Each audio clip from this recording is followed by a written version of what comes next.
Ed from Wright. Today we're introducing our new rider, the ZTB. We have now 4 levels of our rider, and let me walk you through that to give it a little more context of what's going on right here. So our biggest rider is the ZXT. It's a big machine, it's a heavy machine, it's for wide open area mowing. It has a pump and motor drive system, 26-inch tires, up to 40 horsepower. It's offered a couple deck sizes, but usually it's a 61 or 72-inch deck, like I said, for wide open mowing. Next down from that, we have the ZXL, which is a large machine, but it is more geared towards mobile mowing instead of wide area mowing. It's often sold as a 52, usually a 61-inch, 24-inch tires, 4,400 transmissions, still get big engines. So it's a high production, heavy commercial, sort of fleet-oriented rider. Next down from that, we have the ZTS, and the S stands for suspension. The ZTS runs 3,400 transmissions, FT730 engine, usually be sold on a 61-inch deck. Comfortable ride, pretty good price point for what you get. And then next down from that is we have the ZTB. The ZTB, what it does is for a really good price point, it gives you a lot of what we stand for. It also sits right beside Standard B. So the Standard B comes in 32, 36, 48, and 52. So the 48 and 52 deck that's on this machine is the exact same setup that's on the Standard Bs. I'm going to walk you through front to back on this machine and show you what it's made of and why we made it this way. So let me first start off with the casters on the front here. So this is the same setup that we'd have on something like a ZTS or even a ZK. 3/8-inch plate, very heavy duty setup, very heavy duty axle bolt. We round off this side so it doesn't snag on landscapes when you come around the corner here. Same bearing setup. It's a heavy duty Aero disc bearing with this guard over it. It has a pneumatic tire, same as the ZTS. So we didn't cut corners when it came to a lot of the moving parts, bearings, that kind of thing. Also in the front here, we have a headlight. So you got the key switch, light switch, and there you can see.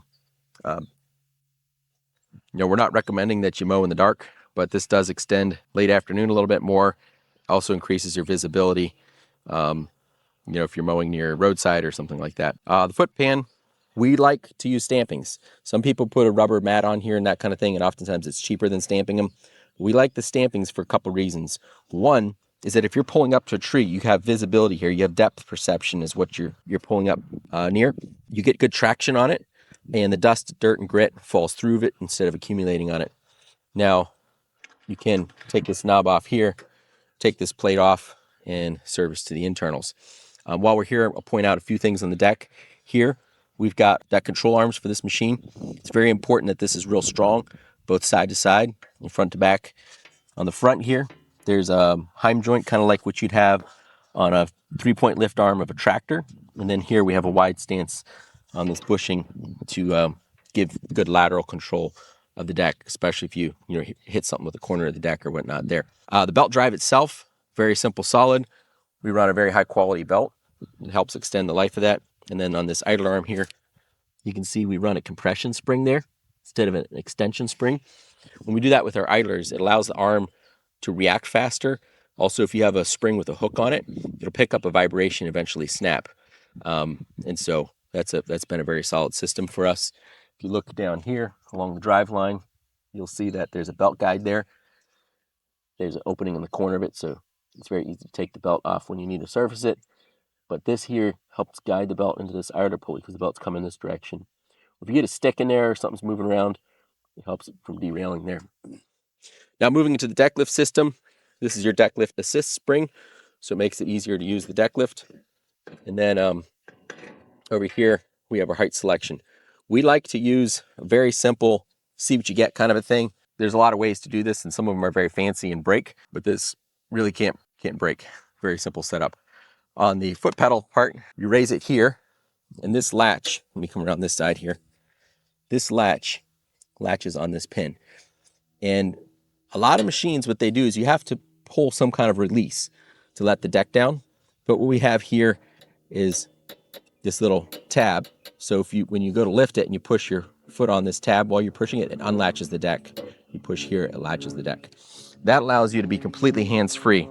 And while I'm talking about that, this is something unique we have. When you fold these handles out, it goes into neutral and park brake. A lot of machines, there's a separate handbrake. Usually it's over here. So if you're, going to engage action, you have to have the brake on, start the engine. You can't have the brake on while the controls are in, and so it's kind of like setting a mousetrap. Otherwise, the engine will stall. And so this makes it very simple. Start the engine, get on it, fold your handles in, go. You don't have to take your hands off the control to release the deck. Very, very smooth and easy to use, very intuitive to use. All right, moving back just a little bit. We've got heavy duty 1.5 by 2.5 tubing. So it's a very solid machine. This class machine, you almost never get a suspension seat.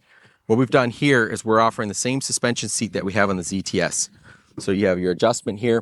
When you get on a machine with suspension, you want to be sure that you get this adjustment for your weight, because if it's too low, you'll be bouncing on the bottom when you hit bumps. If it's too tight, you'll be bouncing against the top range as you're mowing. You want to set this so it hovers nicely in the middle. Really adds to the comfort of this machine significantly. We've got long tracks on the seat adjustment here, so whether you're shorter or longer, very comfortable position. The other thing is a lot of machines in this class, you're sitting very low. This machine has a lot of presence, and you sit up where it's comfortable on this machine, especially if you're taller. You want some distance here, or maybe your knees are not so good. This is very easy to climb up into, and then the seat is high enough here where you're not sitting on the floor. All right, moving back a little bit further, fold the seat up. On this side, we have the fuel tank, and it's shaped for visibility. This kind of works as a mud flap, so we're not slinging mud up. You've got a place to put a drink. Over on this side, we have the control console. We like to put the controls on this side so they don't snag on tree branches. And then if you're moving between our different machines throughout the day, everything feels the same every time. All the same high quality components that we have on all the way up the range of our machines. Under the seat, we've got the battery. Right next to the battery, we have the fuse box. When you pop this thing open, it's very easy to get to the fuses. There's a little diagram of what's in there. It even comes with some spare fuses. So if you end up with an issue, you got what you need right there. The belt drive, we like this to be open. We'd like as much air to flow through the transmissions as possible. And the belt should be pretty easy to replace. So this belt here, very high quality belt. It's very important that this drive is done correctly, because when you lose a deck drive, the machine stops running, and that becomes kind of a pain in the neck. So real heavy duty setup here. We don't want this to be any tighter than it needs to be. So to do that, you need maximum wrap on this pulley, maximum wrap on this pulley, maximum wrap on the engine. And when you do that, you get a lot of traction without a lot of tension. We have the same idler spring there. And then another interesting thing is, see this little hole right here? When you take a breaker arm in here and pull the arm back, you can drop a pin through here and it'll hold the idler back. So it makes it very easy to replace a belt with the idler held in that back position. Here you have your pump release. So if you need to move this machine with the engine off, move it around the garage or something, you pull this little tab back. This little tab right here, you pull it back and over, and it puts the transmissions in neutral. You got to pop them back in before you run. Here's your oil fill, easy to get to. Here's your vent. So a lot of machines, they have this plastic bottle that oftentimes they weep oil. What we've done here is we have the internal vent. These are very proven. There's less issues with them. So we've moved to this on more and more of our machines more recently. Other thing related to the transmissions here is you have an adjustment for how far the control aligns towards the middle. You have a forward tracking adjustment there. Down here, we have a steering damper here. This keeps the machine from feeling too jerky. Some people like the machine very, very soft and mushy. You can put it on the end here. If you want a little more aggressive feel, you can connect that damper further towards the pivot where there's less leverage on it, and it gives you a little bit more aggressive feel. So that's nice. Let's move back a little bit further. Here we've got the rear guard of the machine. So we're offering the FS651 on both the 48 and 52 inch. Same thing that we're doing on the standard Bs. This rear guard area, you want this to be kind of rounded and within the radius of this tire. So you go in a corner, you don't want any of this to snag on anything. So it's tucked in real nicely.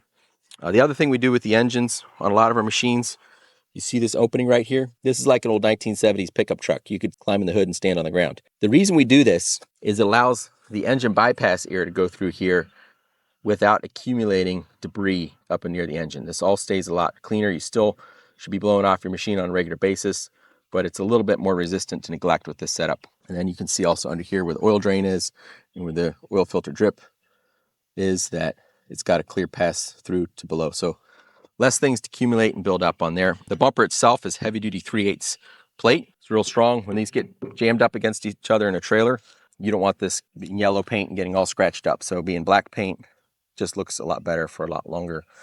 We are offering a hitch for this. It's not made for pulling heavy loads, but pulling a little spreader or something like that is completely fine with this machine. And that's an optional accessory. Here we've got the tie down.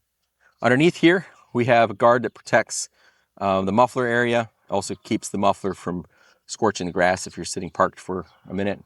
And then over here, you've got a pan that goes underneath the transmissions to stabilize the transmissions, but also help protect them from snagging on stuff.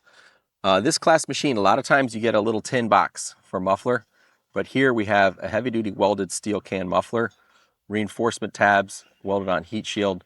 So really, really great muffler setup here.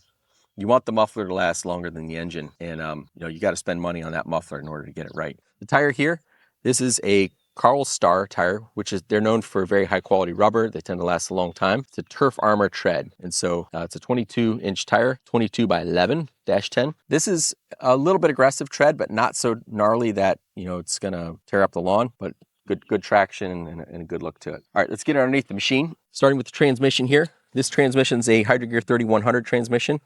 And they offer a lot of different options and configurations for this. We buy it with the short axle here. If you have a long axle on it, it puts a lot more load on the transmission. So with the short axle version of this transmission, helps it last longer. You can also select different gear options in here. And where possible, we spec out hobbed gears, which cost a good bit more than powder metal gears. And so a lot of the smaller pinion gears are higher quality. It may mean that compared to some other machines, we may be a little bit slower, maybe mile an hour slower at the top end speed, but the transmissions really run cooler and last a lot longer when you spec them out that way. So this transmission here, it's actually very similar to a 3200, even though it has a 3100 label on it. Here you've got your belt run. You have a little belt guide there to help keep it from jumping out as it comes into the clutch. If you get a stick or something in here, same clutch we run on the ZTBs, which are very proven and done a great job for us. There you can see your oil drain pass through. So everything for us is about total cost of ownership. It's not just about the initial price. So the initial price is pretty good on this unit here. Things that don't require a lot of maintenance. There's no grease fittings on this machine. So all our pivots are going to be some kind of corrosion resistant material on a synthetic bushing, sort of a graphite impregnated bushing or ball bearing pivot or something like that. And over the life of the machine, we spend a little bit more on it here. You spend a lot less on it later. Components lasting longer, like this idler here. That idler there has a double rope bearing in it. It just about doubles the life of the pulley. And a lot of people cheap out on that, and they're looking at what can they take out of the machine rather than saying what can we put into it to give you the best long-term success with it. So that's our approach across the line. Even on more of an entry-level machine like this, you're getting a lot for your money. So there's the ZTB. And if you got any questions on it, feel free to comment on it, and we'll do our best to get you any answers you need.